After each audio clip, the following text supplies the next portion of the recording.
चार किस्म के बूढ़ों से अल्लाह की पनाह मांगा करो, क्योंकि इन चार किस्म के बूढ़ों से अल्लाह सख्त नफरत करता है। लिहाजा क़यामत के दिन इनका ठिकाना दोज़ख होगा। बिस्मिल्लाहिर्रहमानिर्रहीम। प्यारे दोस्तों, यूं तो अल्लाह तबारक व तआला अपने बंदों से 70 माओं से भी ज्यादा प्यार करता है, लेकिन कुछ गुनाह ऐसे भी हैं कि जिनके सबब अल्लाह सुब्हानहू व तआला बंदों पर गजबनाक होता है और उनसे नफरत का इजहार फरमाता है। याद रहे कि जिस शख्स से अल्लाह पाक नफरत और नापसंदीदगी का इजहार फरमाता है तो फिर उसकी दुनिया और आखिरत दोनों बर्बाद हो जाती है। हमारे प्यारे नबी करीम सल्लल्लाहु अलैहि वसल्लम ने इरशाद फरमाया, चार शख्स ऐसे हैं कि जिनसे अल्लाह तबारक व तआला क़यामत के दिन ना बात फरमाएंगे और ना ही उन्हें पाक करेंगे और ना ही उनकी तरफ रहमत से देखेंगे, और ऐसे लोगों के लिए दर्दनाक अजाब होगा। बहवाला मुस्लिम निसाई इब्ने हबान। दोस्तों, आज के इस वीडियो में चार ऐसे बदबख्त लोगों का जिक्र किया जाएगा कि जिनसे अल्लाह तबारक व तआला को बे इंतहा नफरत है, और ये ऐसे लोगों के लिए बड़ी वईद है कि अल्लाह सुब्हानहू व तआला उनसे मोहब्बत और रहमत के बजाय उनके लिए नफरत और गमो गुस्सा रखता है। लेकिन इससे पहले जान लें कि इन चार किस्म के बूढ़ों के अलावा आम मुसलमान जब बुढ़ापे की उम्र में पहुंचते हैं तो उन पर अल्लाह की कौन कौन से करम नवाजियां होना शुरू हो जाती हैं, और किस तरह घर में मौजूद बूढ़े अफराद तमाम घर वालों की बख्शिश और मग़फ़िरत का जरिया बन जाते हैं। इंसान की जिंदगी मुख्तलिफ अदवार में गुजरती है और उसके जिस्म के अंदर मुख्तलिफ कैफियत जाहिर होती हैं, और इन तमाम कैफियत की इब्तिदा तुराब यानी मिट्टी से होती है। फिर ये मिट्टी नबात की शक्ल में ढल जाती है और सब्जा इसकी ग़िज़ा बनता है, और ग़िज़ा खून बनाती है और फिर नुतफा बनाती है। फिर ये नुतफा रहमे मादर में जाकर अलका यानी जमा हुआ खून बन जाता है। दूसरे मरहले में मुज़फ़्फ़ा यानी गोश्त की बोटी बन जाता है। फिर इसको हड्डियां पहनाई जाती हैं और इसमें रूह डाली जाती है, और जब माँ के पेट में बच्चे की शक्ल मुकम्मल हो जाती है तो इसको जनीन कहते हैं। और फिर जब वज़े हमल हो जाए तो इसको वलीद कहते हैं। जब माँ का दूध पीने लगे तो इसे रज़ी कहते हैं। जब ठोस ग़िज़ा खाने लगे तो इसको फतीम कहते हैं। जब खेलने कूदने की उम्र को पहुँच जाए तो इसको सभी कहते हैं। आंखों को भाने लगे तो इसे गुलाम कहते हैं। चेहरे पर सब्जा यानी दाढ़ी फूटने लगे तो इसको मराहक कहते हैं। जब बलूगत को पहुँच जाए तो इसको बालिग कहते हैं। जवान हो जाए तो शाब कहते हैं। पुख्ता उम्र हो जाए तो रजुल कहते हैं। जब 30 साल की उम्र का हो जाए तो कहूल कहते हैं। 40 साल की उम्र हो जाए तो शेख कहते हैं। 60 साल की उम्र हो तो शेख फानी, और उम्र ढलते ढलते जब मौत के दहलीज पर पहुंच जाए, हड्डियां कमजोर हो जाए, जिस्म लागिर हो जाए, हाफिजा कमजोर हो जाए तो इसको अर्ज़ल उम्र कहते हैं। और इन सब के बाद बिल आखिर वो मैयत हो जाता है, और मरने के बाद फिर से तुराब यानी मिट्टी हो जाता है। मिट्टी से उसकी इब्तिदा हुई थी और फिर बिल आखिर मिट्टी ही बन जाता है। लिहाजा एक इंसान की उम्र का कारआमद हिस्सा वो होता है जब वो जवान होता है, और उम्र के इस हिस्से की कदर करनी चाहिए और इस उम्र में ज्यादा से ज्यादा नेकियां करनी चाहिए। एक हदीस में इरशाद नबवी सल्लल्लाहु अलैहि वसल्लम है, 5 चीजों को 5 चीजों के आगे गनीमत जानो। अपनी जिंदगी को मौत आने से पहले, अपनी फरागत को मशगूल होने से पहले,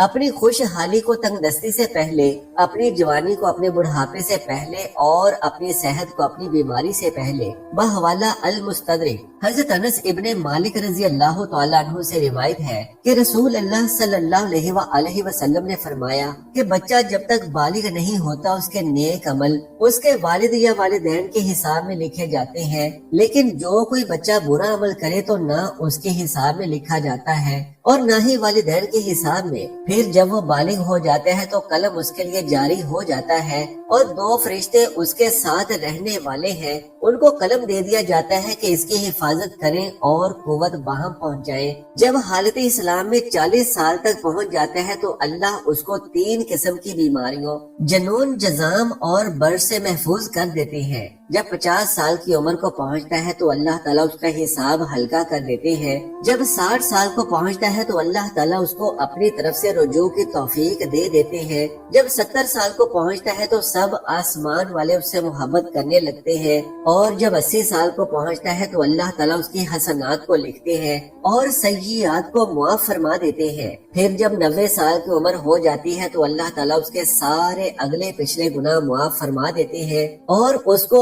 अपने घर वालों के मामले में शिफात करने का हक देते हैं। उसकी शिफात कबूल फरमाते हैं और उसका लकब अमीन उल्लाह और असीर उल्लाह फिल अर्ज यानी जमीन पर अल्लाह का कैदी हो जाता है, क्योंकि इस उम्र तक पहुंचकर मुमन इंसान की कुव्वत खत्म हो जाती है, किसी चीज में उसके लिए लज्जत नहीं रहती, एक कैदी की तरह जिंदगी गुजारता है। और जब वो एक अर्जल उम्र तक पहुंचता है तो उसके तमाम वो नेक अमल नामा अमाल में बराबर लिखे जाते हैं जो अपनी सेहत और कुव्वत के जमाने में किया करता था, लेकिन अगर उससे कोई गुनाह हो जाता है तो वो लिखा नहीं जाता।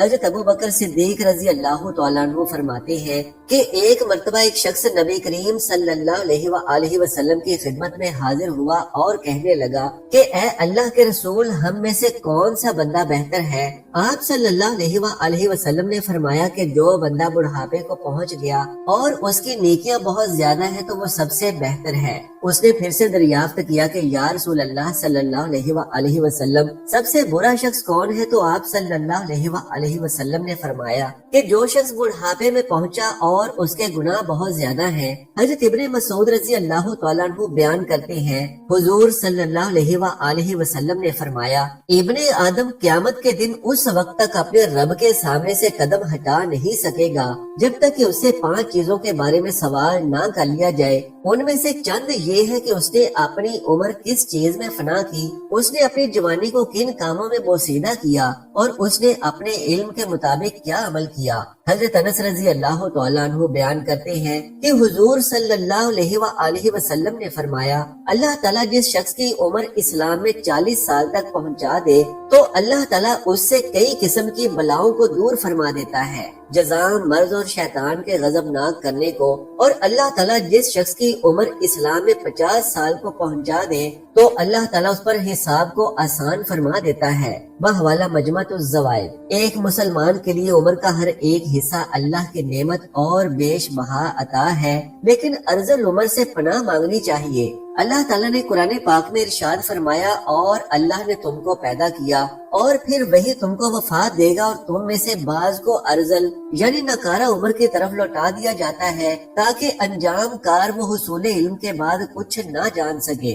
हजरत साद रजी अल्लाह तआला अन्हु बयान करते हैं, हुजूर सल्लल्लाहु अलैहि वसल्लम नमाजों के बाद इन चीजों से पनाह तलब किया करते थे, ऐ अल्लाह, मैं बुज़दिली से तेरी पनाह में आता हूँ और मैं इससे तेरी पनाह में आता हूँ कि मुझे अर्जल उम्र की तरफ लौटा दिया जाए, और मैं अज़ाबे कब्र से तेरी पनाह में आता हूँ। इस हदीस से साफ वाज़ेह है कि आप सल्लल्लाहु अलैहि वसल्लम ने अर्जल यानी नकारा उम्र से अल्लाह की पनाह मांगी और जान लेते हैं कि ये अर्जल उम्र है क्या। अल्लामा ऐनी लिखते हैं कि अर्जल उम्र से मुराद ये है कि इंसान इस कदर बूढ़ा हो जाए कि कमजोर होकर अपने बचपन की इब्तदाई हालत में वापस लौट जाए, उसकी समात और बसारत कमजोर हो जाए, उसकी अकल काम ना करे और समझ में कोई बात ना आए, वो फराइज को अदा ना करने के साथ साथ अपने जाती काम भी ना कर सके, अपनी पाकीज़गी और सफाई का ख्याल ना रख सके और अपने घर वालों पर बोझ हो जाए और वो उसकी मौत की तमन्ना करने लगे।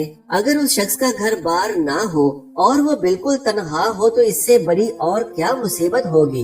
अल्लाह ताला ऐसी उम्र से हम सबको महफूज फरमाए। ये आम लोगों का हाल है कि 40 साल की उम्र के बाद उनका इन्हितात शुरू हो जाता है, उनके असाब कमजोर हो जाते हैं, और जिन लोगों पर अल्लाह का खसूसी करम होता है जैसे उलमा और औलिया अल्लाह, वो 60 साल के बाद भी मजबूत और तवाना होते हैं और उनके हवास कायम रहते हैं। हजरत अता ने हजरत इब्ने अब्बास रजी अल्लाह तआला अन्हु से रिवायत किया है कि सूरह नहल की आयत में अर्जल उम्र का जो तज़किरा है मुसलमानों के लिए नहीं है, क्योंकि मुसलमान की उम्र जिस कदर ज्यादा होती जाती है अल्लाह सुब्हानहू व तआला के नजदीक उसकी इज्जत और करामत बढ़ती जाती है और उसकी अक्लो मार्फत में ज्यादा होती जाती है। और हजरत अकरमा ने कहा कि जो कुरान पाक की तिलावत करता रहता है वो अर्जल उम्र की तरफ नहीं लौटाया जाता।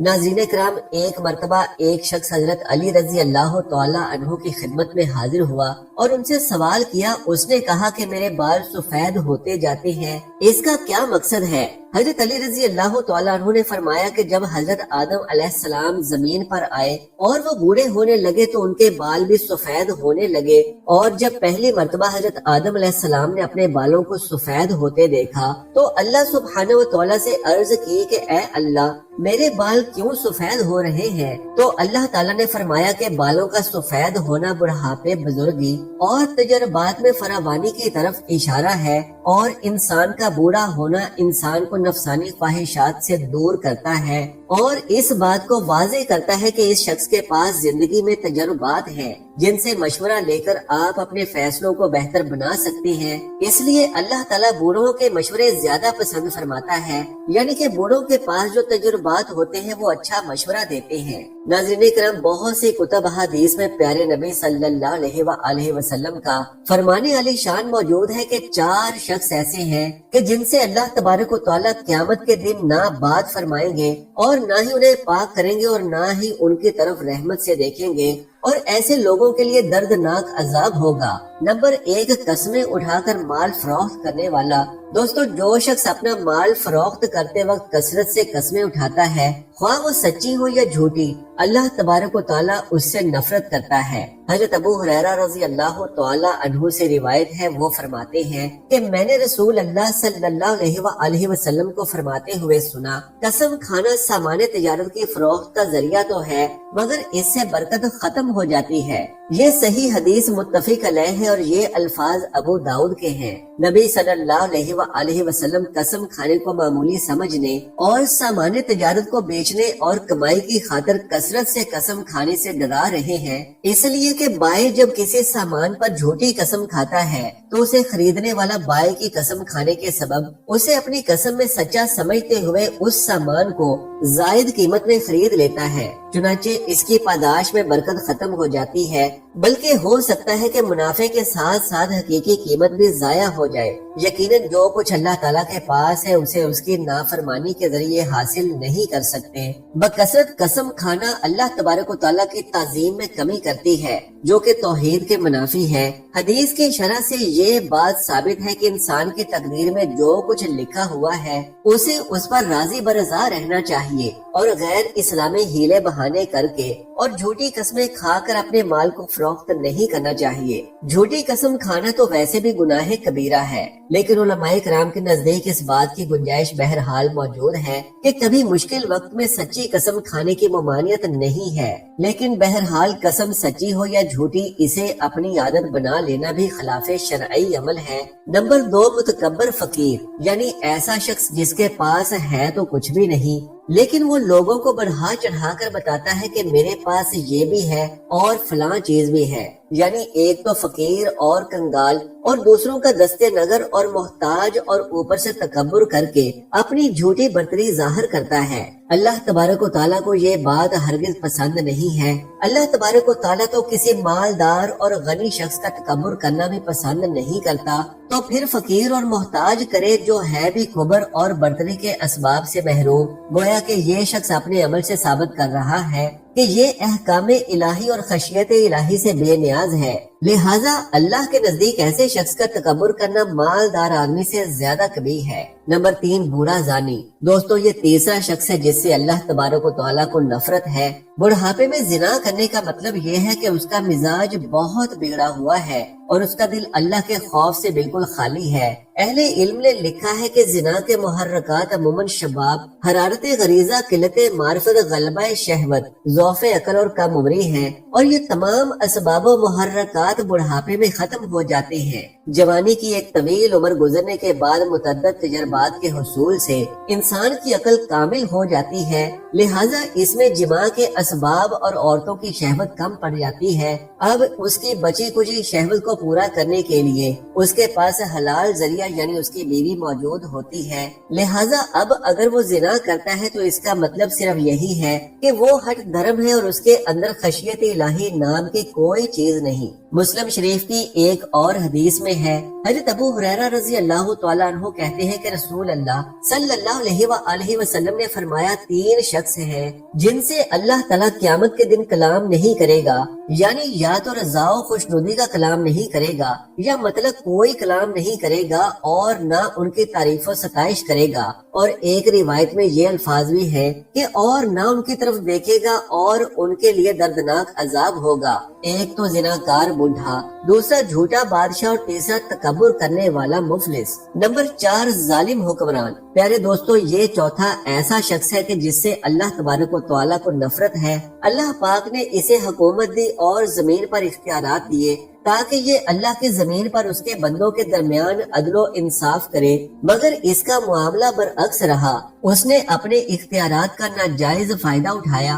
اور اللہ کے بندوں پر ظلم و ستم ڈھائے۔ اپنی حکومت کے نشے میں اس قدر غرق ہوا کہ منع میں حقیقی بادشاہوں کے بادشاہ یعنی اللہ تبارک و تعالیٰ کو ہی بھلا ڈالا، لہذا یہ اللہ کے ہاں قابل نفرت اور مغبوض ٹھہرا۔ حالانکہ اگر یہ اللہ کے ڈر سے عدل و انصاف کا دامن پکڑ لیتا تو اللہ کا نیک بندہ اور ولی بنتا اور اللہ تبارک و تعالیٰ اسے روز قیامت اپنے عرش کا سایہ نصیب کرتا۔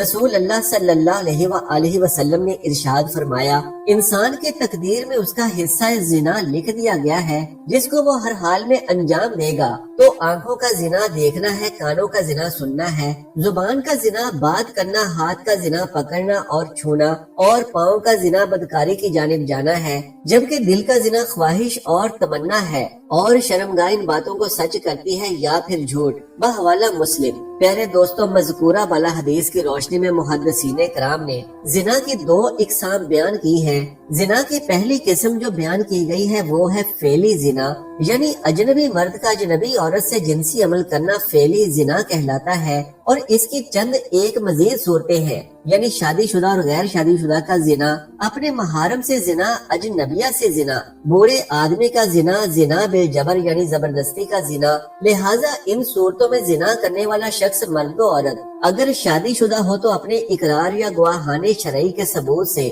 زنا ثابت ہونے پر رجم کیا جائے گا، اور اگر غیر شادی شدہ ہو تو 100 کوڑے لگائے جائیں گے۔